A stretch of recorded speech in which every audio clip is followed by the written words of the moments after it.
The Franks were a powerful Germanic people. They emerged in the 3rd century. Their impact on Europe was significant. They eventually ruled over much of Western Europe. The Franks were instrumental in shaping European history. They left a lasting legacy on the continent. The Franks were originally a collection of Germanic tribes. They lived along the Rhine River. This region encompasses parts of modern-day Germany and the Netherlands. We know about them through Roman sources. The Romans were both allies and enemies of the Franks. The Franks were known for their warrior culture. They were skilled horsemen and fierce fighters. This allowed them to expand their territory. They conquered other Germanic tribes. They even challenged the might of the Roman Empire. Over time, the Franks established a powerful kingdom. This laid the foundation for what would become France. Understanding the Franks is vital to understanding European history. Their story is one of migration, conquest, and cultural exchange. The Franks began as a loose confederation of Germanic tribes. These tribes were known for their warrior culture and their ability to adapt to different environments. They lived along the lower and middle Rhine River, a region rich in resources and strategic importance. This region was on the fringes of the Roman Empire, a vast and powerful entity that dominated much of Europe. The Romans called this region Germania, a land that was both a frontier and a buffer zone against other tribes. By the 3rd century AD, the Franks began to migrate. This migration was driven by a combination of factors, including population pressure and the search for new opportunities. They moved southward and westward, crossing rivers and traversing forests in their quest for better lands. They were seeking better land and opportunities, hoping to find fertile soil and favorable conditions for settlement. This movement brought them into contact with the Roman Empire, leading to both conflict and cooperation. The Romans were initially able to hold back the Franks, using their well-trained legions and fortified borders. However, over time, the Franks began to exert pressure on the Roman frontier. They raided Roman territory, taking advantage of the empire's weakening state. Some Franks even served as mercenaries in the Roman army, gaining valuable military experience and insight into Roman tactics. Clovis the Worse. Under my leadership, the Franks achieved a decisive victory. My strategic acumen and ability to unite the tribes were key to our success. We defeated the last Roman ruler in Gaul at the Battle of Soissons in 486 AD. This battle was a significant milestone in our history. This victory marked a turning point in history, signalling the decline of Roman influence in the region. It signaled the end of Roman rule in Gaul, paving the way for a new era of Frankish dominance. It ushered in the era of Frankish dominance, a period characterized by expansion and consolidation of power. The Franks continued to expand their territory, using both diplomacy and military might to achieve their goals. They conquered much of Gaul, which is now modern-day France, establishing a strong and unified kingdom. They also pushed into other parts of Europe, including parts of Germany, Italy and Spain, extending their influence far and wide. The Frankish kingdom became a major power in Europe, rivaling other emerging kingdoms and empires. It played a pivotal role in shaping the political and cultural landscape of the continent, leaving a lasting legacy that can still be seen today. The Franks laid the foundations for the future development of Europe, influencing everything from law and governance to art and architecture.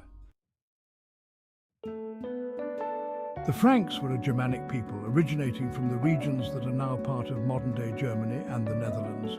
They had their own distinct culture and customs, which were deeply rooted in their Germanic heritage. These customs evolved over time, adapting to the changing circumstances and influences they encountered. They were significantly influenced by their interactions with other cultures, particularly the Romans, which led to a unique blend of traditions.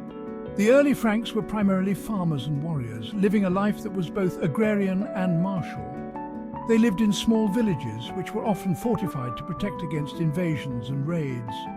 They were skilled in various crafts, including woodworking, metalworking and weaving, which were essential for their daily lives and economic activities. They valued strength, courage and loyalty above all else, traits that were essential for survival in their often harsh and violent world. Frankish woman family and kinship were central to Frankish society. with strong bonds and a sense of duty to one's relatives. They followed a system of inheritance known as partible inheritance, which was a key aspect of their social structure. Under this system, a man's property was divided equally among his sons, ensuring that each had a share of the family wealth. This often led to the fragmentation of kingdoms, as land and power were divided among multiple heirs. The Franks had a rich oral tradition, which was an important way of preserving their history and culture. They had stories, songs and poems that were passed down through generations, keeping their heritage alive. These oral traditions were a vital part of their identity, helping to maintain a sense of continuity and community. Their most famous epic poem is the Song of Roland, which is a testament to their literary and cultural achievements. It tells the story of a Frankish warrior who died fighting the Muslims in Spain, highlighting the themes of bravery and sacrifice. The Franks were known for their distinctive clothing, which was both practical and symbolic of their status and identity. Men wore tunics and trousers, which were suitable for both farming and fighting. They often wore cloaks made of wool or fur, providing warmth and protection against the elements. Frankish woman. Women wore long dresses, often with an apron, which were both functional and decorative. Jewellery, especially brooches and necklaces, was common for both men and women, serving as a display of wealth and craftsmanship. The Franks also had various festivals and celebrations, which were important social events that reinforced community bonds and cultural identity. Their religious practices were a mix of pagan traditions and Christian beliefs, reflecting their historical transition from paganism to Christianity. Frankish art and symbolism were rich with meaning, often depicting scenes of nature, mythology and daily life, which provided insight into their worldview and values. Trade and commerce were also vital aspects of Frankish life, connecting them with other cultures and facilitating the exchange of goods and ideas. The Frankish legal system was based on customary laws, which were passed down orally and later codified, ensuring justice and order within their society. Education and learning were valued, with monasteries and schools playing a crucial role in preserving knowledge and promoting literacy. The legacy of the Franks is still evident today, as their customs, laws and cultural achievements have left a lasting impact on European history and culture.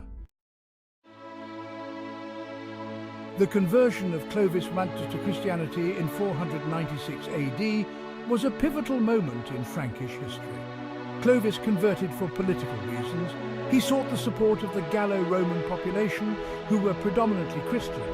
Frankish scholar Clovis's conversion had far-reaching consequences. It paved the way for the Christianization of the Frankish kingdom. The Franks became staunch defenders of the Catholic Church. This alliance between the Frankish kings and the Church would shape the political and religious landscape of Europe for centuries to come. The Franks played a key role in the spread of Christianity throughout Europe. They supported missionaries. They built churches and monasteries. The Carolingian Renaissance, a period of cultural and intellectual revival in the 8th and 9th centuries, was fueled in part by the patronage of the Frankish kings. Frankish scholar, despite their conversion to Christianity, the Franks retained some of their pagan beliefs and practices. This syncretism, the blending of different religious traditions, is evident in some of their art and literature. The history of the Franks is marked by a series of strong and ambitious leaders.